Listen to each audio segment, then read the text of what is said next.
Welcome, listeners, to a realm where shadows dance and whispers echo. I'm your host, Rick Clifton, and this is Quills and Chills, the podcast that brings you face to face with the masterminds behind the macabre. In each episode, we journey into the minds of horror writers and filmmakers to uncover the secrets lurking within their tales of terror. From classic tales to modern nightmares, we'll traverse the corridors of the human psyche and unravel the threads of dread that keep us turning the pages or sitting out there in the dark. Welcome to Quills and Chills. Hello and welcome back to Quills and Chills. I'm your host, Rick Clifton, and today I am very excited to be joined by author, educator, and LGBTQ activist and advocate David Berger. We'll be diving into his two captivating short stories today, The Blood of the Willing and The Returning. Both are featured in the anthology In Darkness Peering. So David's unique blend of speculative fiction coupled with his passion for advocacy and education definitely brings a fresh perspective to storytelling for me. So welcome to the show, David. Thank you. Thank you for having me. So before we get into these two great stories, which I think I texted you in the middle of the night about, and I was like, you have to come on the show and you have to do this. I would love to get to know you a little bit, and I'd love if you could tell us a little bit about yourself and the fact that you're sitting in a Wonder Woman shrine right now. I expect the first thing you tell me is about your love for Wonder Woman. Well, I mean, ever since I was about 8 years old, I can remember a combination of watching the television show with Linda Carter, first of all, and also being involved in reading the comics and being and loving Greek mythology as a child, and then learning all those things, how they came together, kind of reinforced my love for the character. And I guess I've always liked the idea of strong female characters. I liked Superman and Green Lantern and all those, but seeing a woman who could do the same things or more, Right? whose origin story wasn't based in tragedy, made me fall in love with her. And just and all the Greek myth stuff that went along with it which was an early love of mine, just made me fall. And then I started collecting bits and pieces. I have some photographs of Linda Carter as Wonder Woman from like flea markets. And then over the years, I just started following artists and reading the comic a lot more. And so I have an entire shrine, basically, that's what I call it, the Wonder Shrine, that envelops my love of the character in the comics, in the TV show, in the movie, everything about her. And it's my place of solace. It's where I do my writing, is in this room. So it's definitely a huge part of my life. It's in my classroom too. My students see it all over the classroom. I have Wonder Woman Funkos and pictures everywhere. And they know, they just understand. And we get into that question like you did, like, well, why Wonder Woman? And we go into all of that. So yeah, and it's also been a foundation for my writing. A lot of things that show up in my books, other writings I do, are influenced by the comic book character. I love that. I'm a huge Wonder Woman fan as well. Anybody that knows me knows that is the case. You can't see my little wall of Wonder Woman over here, but it is there, but it's nothing compared to what you have. So I bow down to your level of Wonder Womanism that you have there. I will say though, if I should have thought about it a little harder about this and done it from my office at work, because I pretty much have all the movie posters across one wall. I've got Wonder Woman comic book memorabilia across one wall. I've got a glass door to my office. I have the Wonder Woman silhouette, that peel and stick that I was able to put up on that door. It's Wonder Woman across the board, and of course Linda Carter. We love us some Linda Carter. So how did you venture into writing? What was your path to becoming a writer? Well, I think when I was a child, I know that my sister and I were, well, she was more into it than I was, but she liked the Smurfs. And she used to have all the little figures. And then one day I said, I'm just going to write a story about the Smurfs. So I used to watch the TV show with her. And so we would sit together and plot out story time, and I would write them down. And then in high school, I started writing a lot of poetry, also writing a lot of short stories, just random things that came to mind. And then I had this idea in high school for, I think it was an English class, where I wanted to write an outer space story with heroes that fought the Greek mythology monsters, but in outer space. And I love it. yeah, it was like Star Trek meets Greek myth. and it was called the Olympus Corps, and it had these characters, it had special powers and all this stuff. And then, I mean, it probably was like a 5-page short story. And then I resurrected it years later after I was, started teaching, and I had this drive to do more writing. And it eventually became a novel, but I didn't have any aspirations to publish at that point until my mom said, "Are you ever going to publish that thing?"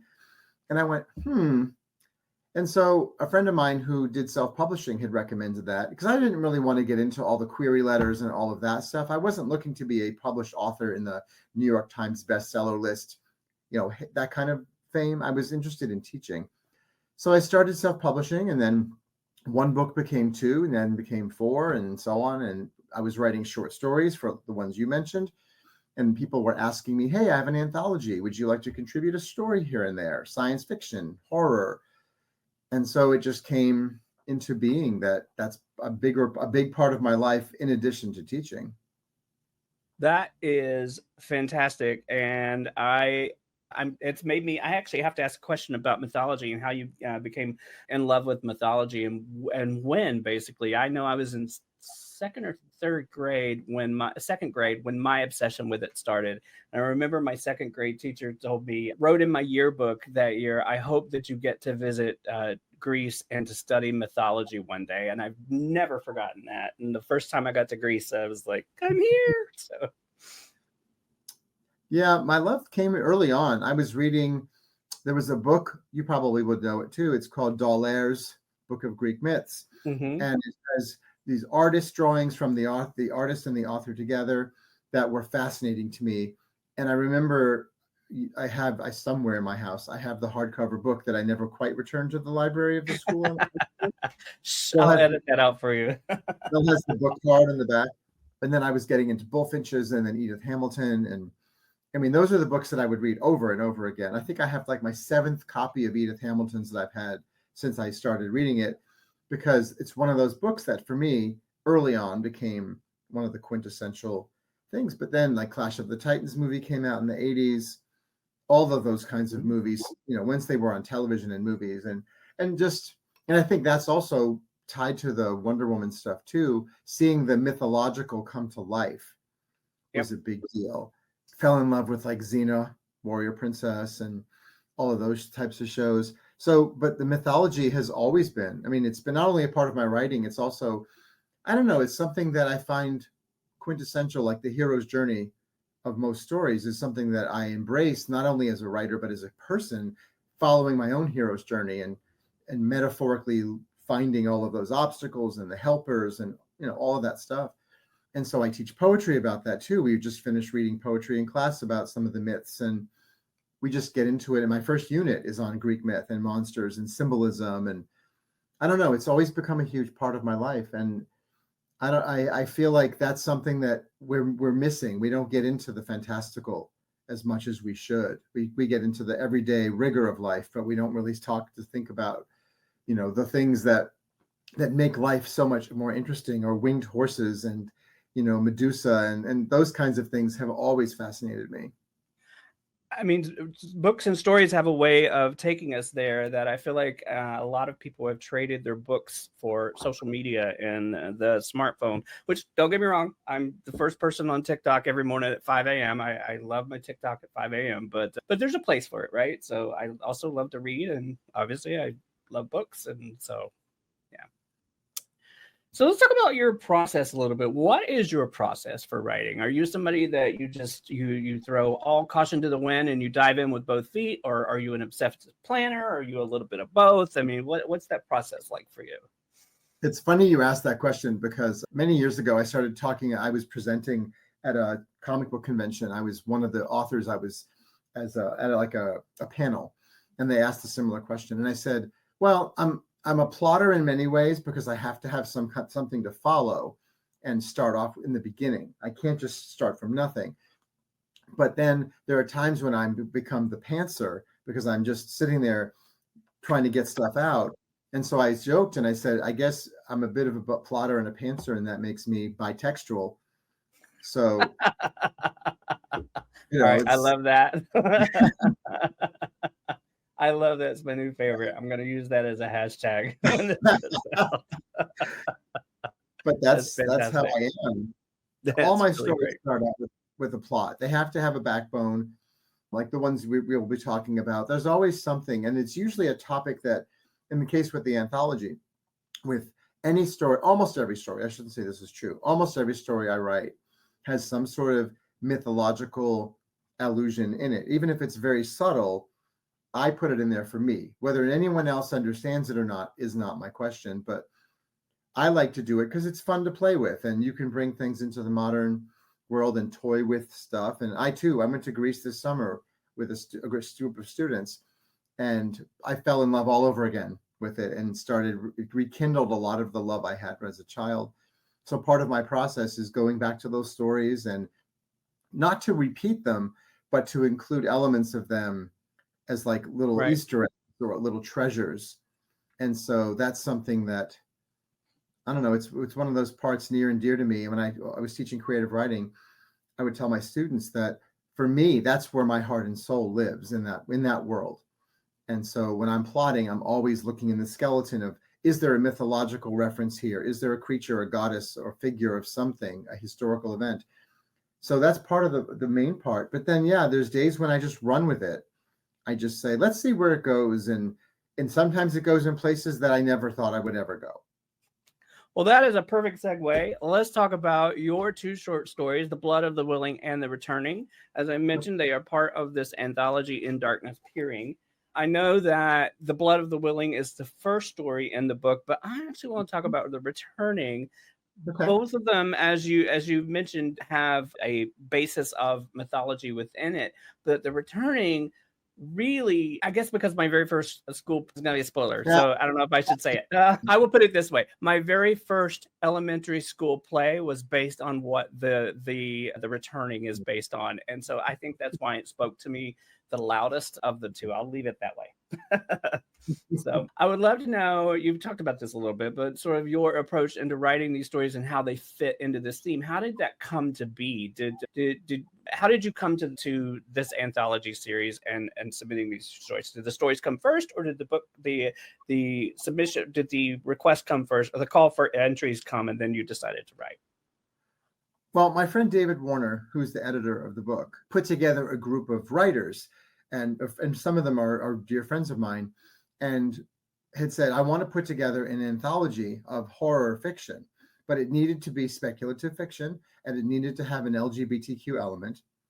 And we could pick whatever genre, for this particular book was horror. We've done another one that was a different genre, and I said, I hadn't really dabbled a lot in horror at that point. I had done some horror elements in my own novels, but as a full-length story, I wanted the challenge of coming up with something that could be on the darker side, and mythology is the perfect place for that. And one of the story that's the heart of it here is the one that came to me, and I thought, I want to put a spin on this. And then I just started writing about the town and the characters in this weird American place that doesn't seem to fit anything mythological. And then eventually getting to that place, there were a lot of people who told me that they did not see that coming at all. And I thought, well, that's the point. It's meant not just the horror elements, but just the shift in storytelling to what happens. I don't know. I was pretty pleased with it because it was the first one of the two stories that I actually wrote for this particular anthology. I loved it, and I loved the twist. And like I said, I don't know that I saw that coming. And so I was like, oh my God. And I remember I was literally yelped out loud when I was like, oh my God, I love this so much. It's fantastic. And it just, like I said, just spoke to me. So, but I love them both equally. And The Blood of the Willing really went to a place. I was like, that's coming out of David? I was like, wow, okay. So I thought it was really great, and there was a couple of twists in that as well that I did not see coming. So kudos. I loved it. I was wondering if you could talk a little bit about, your how these reflect your personal experiences or your goals as an LGBTQ activist and advocate yourself. Are there any, talk about representation in work and why it's important? Well, I mean, I think anyone who's in the LGBTQ community would say, especially those of us of an older generation, being a Gen Xer and all, there wasn't anything of this when I was a child. There were no books, there were no TV shows Right. or movies, any representation that was anything other than portraying us as the In a negative murderer way. or the Yep. freak or something, or the comedian. You know, growing up with TV shows like Soap and seeing Jodie Dallas and seeing the Billy Crystal's character and all these things, Stephen Carrington on Dallas. These are characters that they're the only ones I could identify with while I was deeply entrenched in the closet at the time. And so as a writer, one of the first things, now when I first wrote the first novel, I didn't have an LGBTQ character at that point. That was back in high school. I that was still a part of me, but that wasn't enough of me to be there. But when I started rewriting some things and reframing the book, I wanted the main character to be a gay person and not be in a world of homophobia. I wanted it to just be an accepted, this is who he is. And so that's a lot of how my stories are. I don't want to, we live in that world. Why should my fantasy stories and fictional stories reflect, in many cases, reflect that same uncomfortableness and an inability to live an authentic life? That has to be something that just is what it is. And so when I write stories, now in this particular story, in The Returning, the main character, there is that sense of, the relationship between the police officer and his boyfriend is definitely something that becomes a bit of contention, but I didn't want that to be the story. Right. You didn't dive into it. It was just, it was referred to, but moved on from.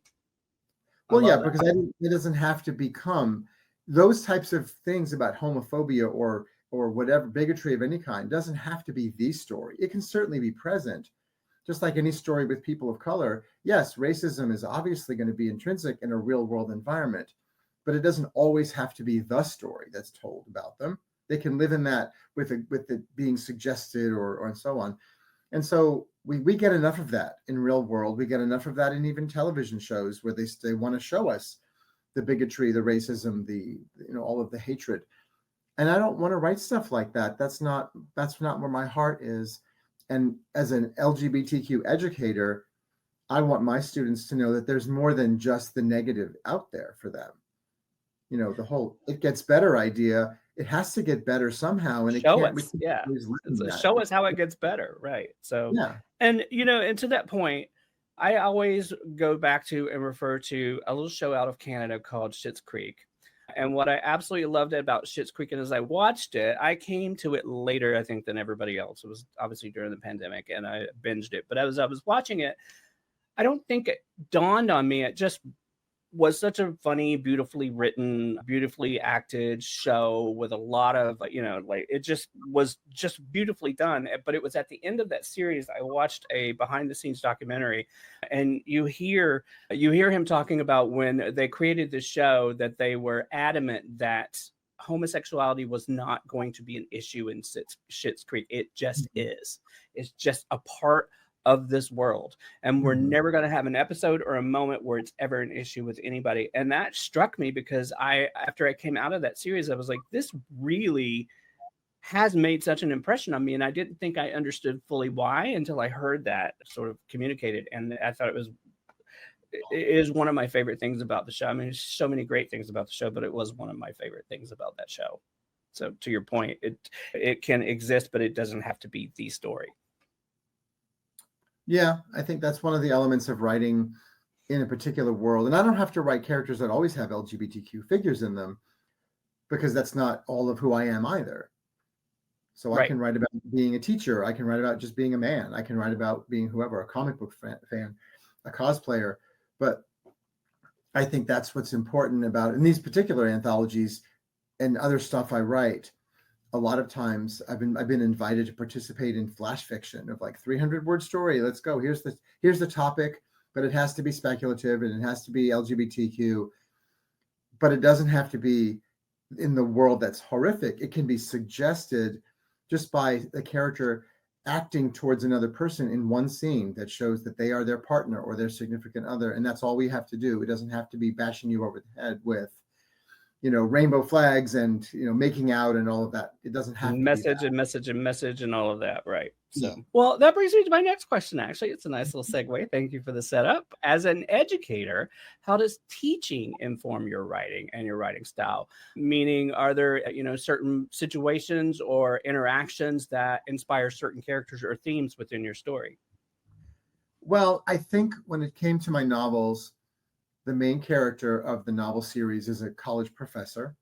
I wanted teaching to be a part of one of the characters specifically, and his brother in the series is kind of a teacher. He works in the zoological world with animals and does some teaching of his own. And another character, she's a doctor, but she also has elements of the educator in her. And I wanted that to be important because sometimes characters don't have those jobs that are reflective of just things in society that are real. I mean, teaching is one of the most real professions out there, and not to get onto the soapbox of it, but it's just one of those things that there's so much nuance to that type of a job that I want elements of my characters sometimes to feel that connection so that they have that real world. Like, how can you be a superhero and then also be a teacher? People are seeing you every day and now they're going to see you in the same way.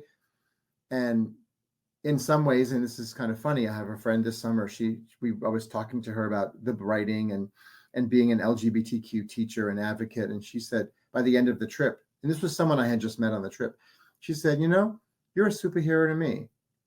And I thought that was one of the sweetest things anyone had ever said to me. And it was because she said, you do the teaching, you teach in Florida as well, which right now is also a contentious environment. So I guess that's always informed what I do. And I talk about as a creative writing teacher, I talk about my writing and my process, and my students know I'm openly gay. I mean, that's not a huge part of my teaching, but I wear a rainbow button on my shirt every day with my badge.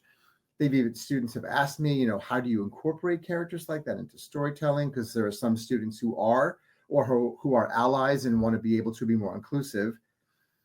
So it's opened up a lot of those conversations with teaching and writing and advocacy that help the students just feel like this is the safe space for all of those things for them to reach out. And kids who couldn't bring the story home to their parents, but within the classroom, they can talk about it, or they can have their own collection of stories that reflect their own authentic selves, or the world that they would like to be able to live in. I would agree with this person you met over the summer. You definitely are a hero for sure. So especially doing the work that you do where you do it is, it's hero work. So congrats and thank you. All right. So here's the hard part.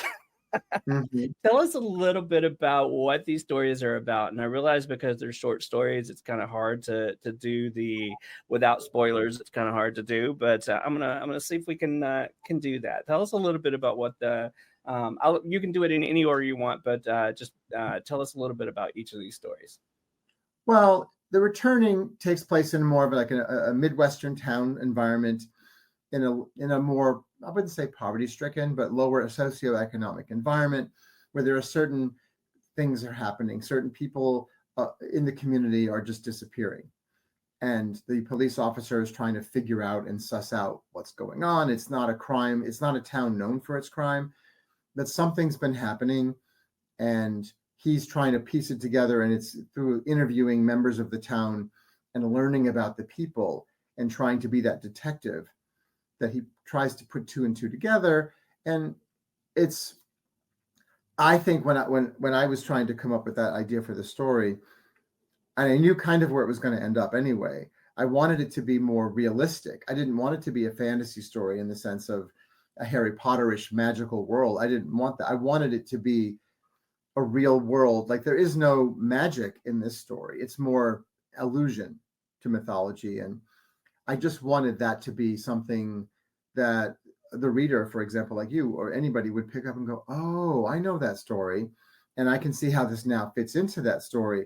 And I wanted the pieces to come together, pardon the pun, but I wanted the pieces to come together. Thank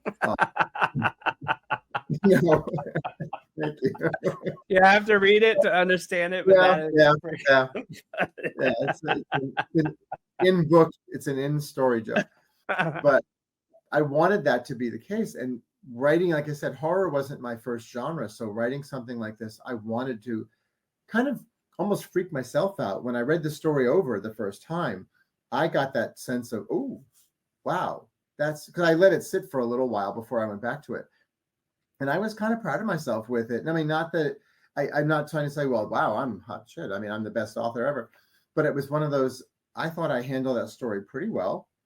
And the people who read it, especially Mr. Warner, who was my friend in the book, and a few other writers, they were, I mean, it went through a few edits because it had to make some changes, but they said, no, this was, and one of my friends, Peter, who's in the book too, who's known me for a while and is also a huge Wonder Woman fan.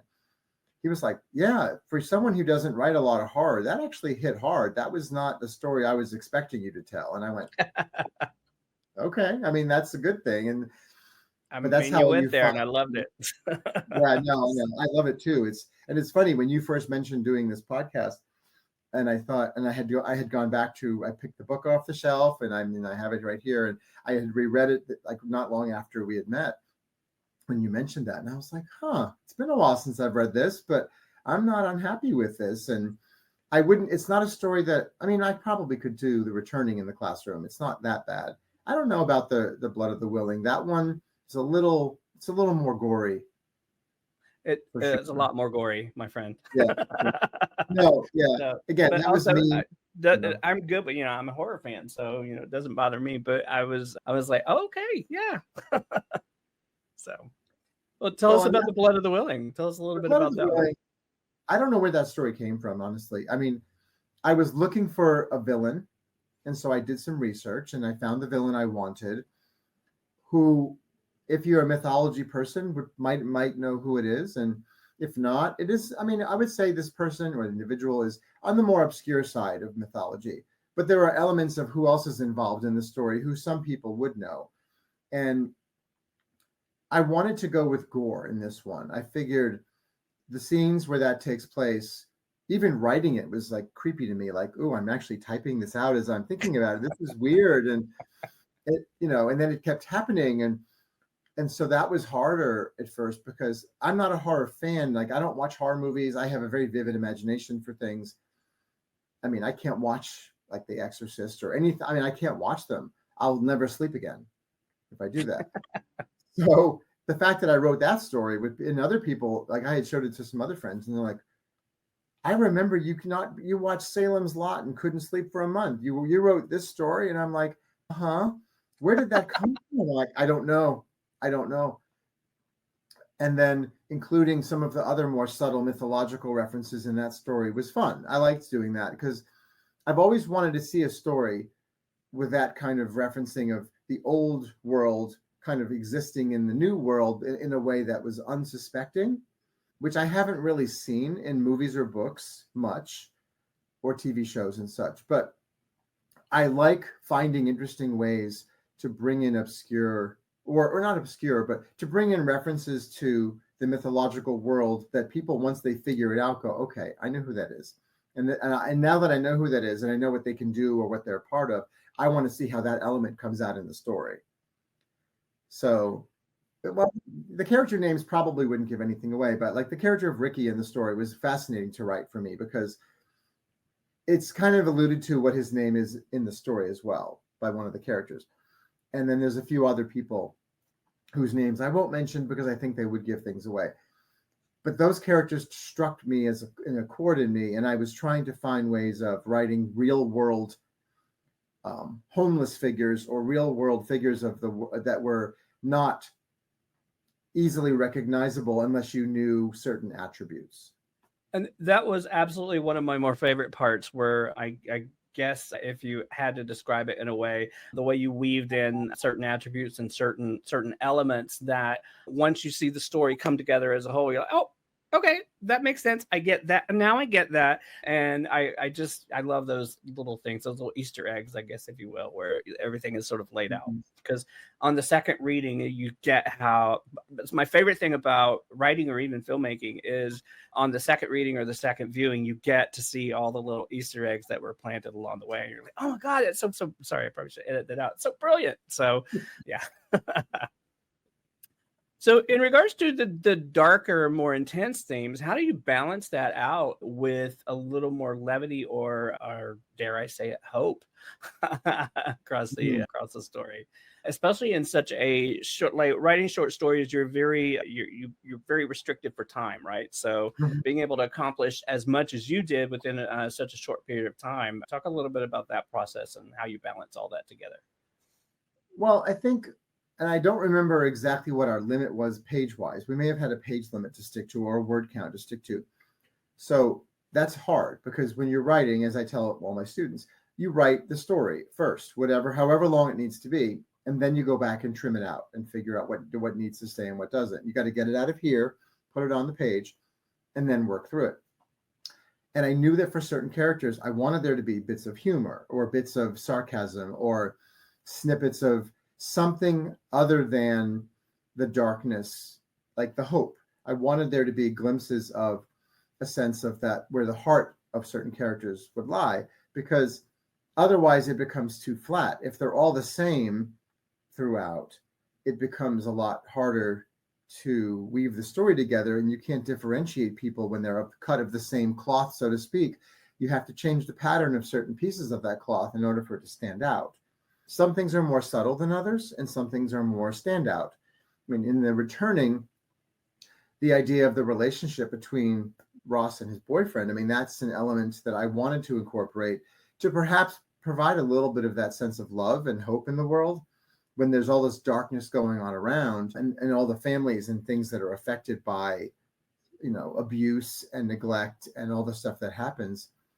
There have to be shards of light that spark through. When stories can't be entirely dark, they can't be entirely light either. There has to be a contrast. And we talk about, in storytelling, no villain can be entirely evil. There has to have been somewhere in their existence a glimmer of hope or shine of light that they once had.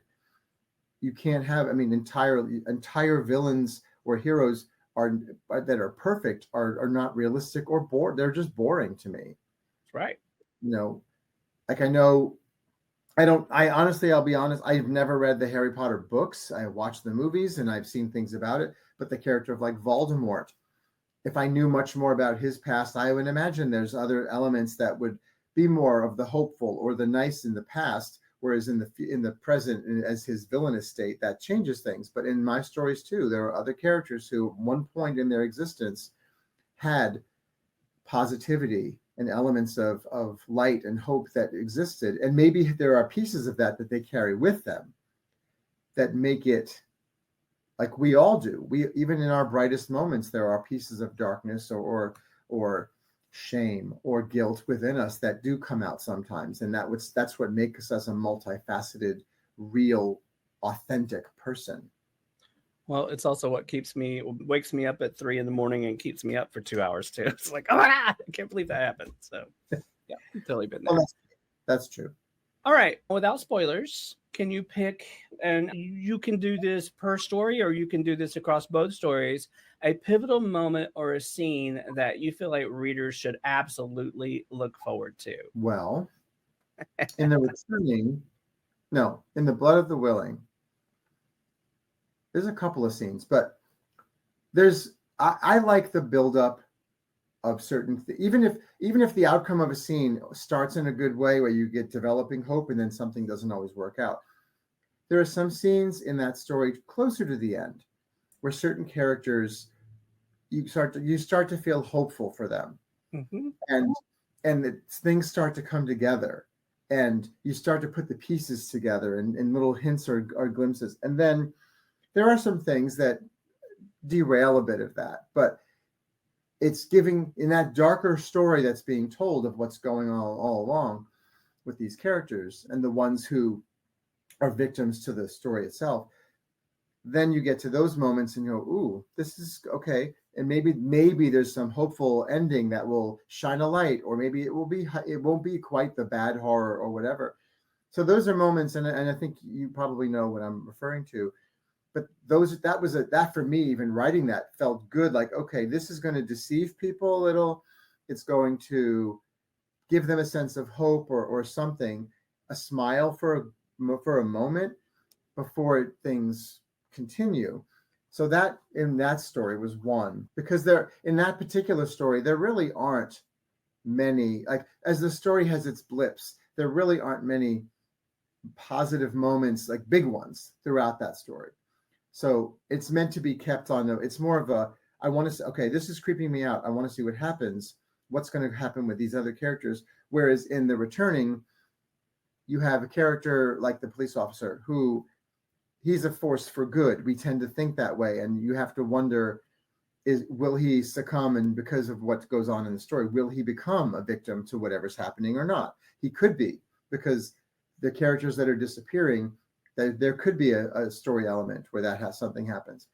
But there's a couple, and I don't want to always say they're towards the end, but there's a certain element of when he's interviewing the mother and son and what's going on and how that family dynamic unfolds.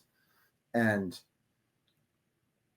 the religious connotations of some of that conversation for me, and living where I live in Florida, those types of things are heard about. And so that to me felt very real to include, because it's something not that I've experienced, but it's something I've heard about within the realm of where I live. So I think there are certain things that people will identify with, because they'll see, you know what? Yeah, that's true. That's not fiction anymore. That's a real life thing that can happen. Mm-hmm. And you need that even in fiction, of course, or fantasy-ish fiction. You do need elements that are real for readers to go, okay, I'm bought in now, because this is something I can identify with or I know about, and now I want to know more. And so those are some story elements. It's hard to talk about the stories without giving out the spoilers. I know. Trust me, I do this every day, and I'm like, I can't. How do I say this? So it's always trying to find a way to talk to you without giving too much away. So for me, for the Returning, it was the big twist. It was the reveal we were talking about earlier. That to me, and again, because of my relationship to it, I absolutely loved. And the Blood of the Willing, it was the incense moment. Is it sage or incense or whatever? That to me, I was like, oh, damn. Okay. And I thought that was like really, really great. So just it was a little thing. It wasn't a very big sort of plot point or whatever, but I loved it. I thought it really worked within the story. So so just, and how again, here we go. How do we say this? It worked for me in that, like, how do people not react? I guess, the realism aspect of what you're saying, in modern day times, people are going to react a certain way when faced in a situation like that. Why wouldn't they? And for me, that was a very solid basis for why. So I loved it. So I'm gonna get too over explanatory with that. It's just a really great moment. It was fun. So. All right, a little more lighthearted question for you. If you had to pick one of these characters that you could spend a day as, who would it be of the two stories, and why? Ooh. If I could spend as them? Mm-hmm. Huh. Let me think. I mean, I wanted to say Ross, the police officer, but I've never wanted to be one. Like, I don't be that kind of a job, and what they have to do has never interested me. So living as that character would be a little weird. So that's a really good question. It's funny if you ask me that about like my novels or other things, I know exactly who, but in these stories, I think in The Blood of the Willing, because I know the character and what's happening, I would say Ricky. That's my pick. So yeah, and it has nothing to do with the name, or maybe a little bit. Yeah. Because there's just something about that character that I love. So in that particular story, Ricky for sure. I don't know. In the other story, I guess I could also be Ross's boyfriend, because I don't know, that's the element of some of the hope for him in the story. It provides him a tether to something real and relationship oriented. So I don't know. I wouldn't pick. There's other characters in that town that I wouldn't want to be. They're just too sad. They're just too, I don't know. They're just not characters I personally identify with. So, but, that's funny, because for stories like that, I no one really has ever asked me questions like in other pieces of work I've written, which character would you be or want to be friends with or hang out with? Because in the town that Ross lives, I wouldn't want to live there. I was It's like, not. yeah, I'm a little hard pressed to stay there for very long. I mean, I I hear mean you. the other in the blood of the willing. I mean, I lived in New York, not the city, but I mean, I understand the city's allure, but that's not a place I'd want to live necessarily either. But 20 years ago, I totally would have been down to do it. I'm not there anymore. I might do Brooklyn now, but you'd be hard pressed to get me into Manhattan or into the heart of the city for sure. So no, too much, too fast paced, too much going on. Yeah, yep, for agreed. sure. So, well, the book is called In Darkness Peering. It is available online now. So, David, how can our audiences find you on social media? I'm on Facebook as David Berger, and I'm always happy to meet new people there. Instagram under Inspired Gemini, and then I have my author webpage is davidbergerbooks.com, which has not only stuff about the stuff I write, but also the artwork that goes into the books. I like to showcase the artists that I find. I also have put short fiction of my own. Also, fan fiction of Wonder Woman, comic book related stuff is on there. I was actually in 2 issues of Wonder Woman as as a drawn character. So not an active one, but in background character. So, but yeah, there's all sorts of stuff there. Cool. I'll definitely include those in the show notes. I'll also put them up on screen here as well because we all love a great visual. So there we go. So, David, thank you so much for taking the time out. I know it's the busy time for you. School just recently started, and it's been a little crazy, but I appreciate you taking this time out to come and talk to me today. You knew I was not going to let you get away with not talking to me, so I definitely appreciate it. All right, you guys, that's it. Go ahead. Thank you very much for having me.